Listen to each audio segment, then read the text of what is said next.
Hey YouTube, Bird Billy here. Today I want to talk about how to clean dirt off the bottom of your swimming pool. I've been getting a lot of questions about this and some emails and messaging from viewers. What happens is you shock your pool or you put in that clear stuff to clarify your water, and then you get either the algae junk on the bottom or you just get dirt and debris on the bottom of your pool and how to get it off. So there's a couple ways to go about doing this, at least the way my wife and I do it. The first is you hook your pool vacuum up to your pump and you pump it through that way. That works if it's a light dirt or a light debris.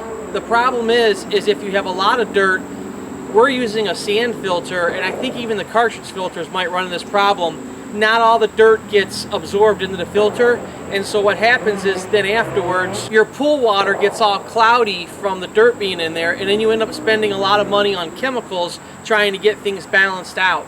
We've also found that if we try to clean the dirt off the bottom of the pool, it throws the pH off, and we've had to do a lot of chemicals to get things back in balance again. So the thing that we've discovered to do is we'll wait till it rains and the pool level gets a little higher. If it's dirty and you can't wait for this, you just got to do what you got to do. But we try to wait till there's a little bit of rainwater in the pool. Then we open up the waste valve on our pump, and we found that the pump actually pulls better this way because it doesn't have the restriction of the filter media in there. And what you're doing is you're sucking from the pool vacuum right in through the pump and out of the pool and dumping that water out, but it gets all the dirty water out. So and it goes a lot faster that way. All right, well, Mrs. Bird Billy's in the pool. She's actually going to do some vacuuming. I'm going to take the camera freehand. I want to show you what I'm talking about on the pump, and I'm going to show you how it's working with the pool vac in the bottom of the pool so you can see the pool vac. Little note, I have not tried those robotic vacuums. If some of you are watching this and going, oh, well, I was thinking of getting a robotic vacuum. I have seen stuff online about them gumming up and not always working so well. Where I live at, as you can see behind me probably, there's a lot of pine trees, so we get a lot of pine needles. I'm thinking if I put a robotic vac in there, it would probably get clogged up with the pine needles. It may be something down the road I try out, and if I do, there will be a video, but as of this time, I'm thinking it probably wouldn't work that well. Also, I have a video up about how to clean it with a garden hose. So if you're thinking I don't have a pool vac and I don't have the robotic vac, what do? I call it the poor man's pool vac. You can actually take a garden hose, get a siphon going on it, put the one end out, and have the other end at the bottom of the pool, and it'll suck the dirt through the garden hose. If you've got a larger hose than a garden hose, you can try getting it going that way as well, and it'll go a little faster for you. I'll put a link up for that video down below this video if you want to check it out. Alright, well, let's go freehand here and we'll see this in operation. Alright, so here we are at the pump. I've got it on the waste. You can see it's dumping the water out. There's my waste setting right there. This is the secondary filter that's at the pump. We're getting some debris in there. She's going to start vacuuming now, and the dirt will start getting sucked through there.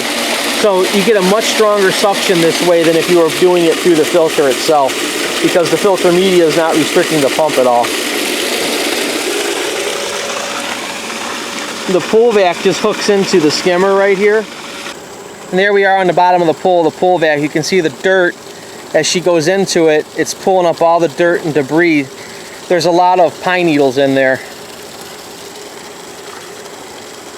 And you want to go a little slow with this because you don't want to stir up the dirt on the bottom. So when you're doing this, just do it by yourself. Don't have the kids playing in the pool or anything while you're doing it, because it's just going to make a mess of everything.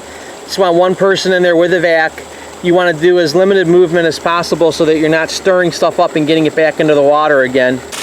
And again, what we're doing here is dumping all the dirt out. You can see we're starting to get some pine needles on there. And if I lifted this skimmer cover up, you would see that we're getting a lot of pine needles collecting in here as well. So once she starts to notice it's not sucking as well, we'll pop this out, we'll shut the pump down, we'll pull this out, and we'll empty those pine needles and then start over again. Alright, so one thing you may have noticed is that there was a lot of dirt still on the bottom, or it looked like dirt. There was dark patches on the bottom of the pool as she was vacuuming.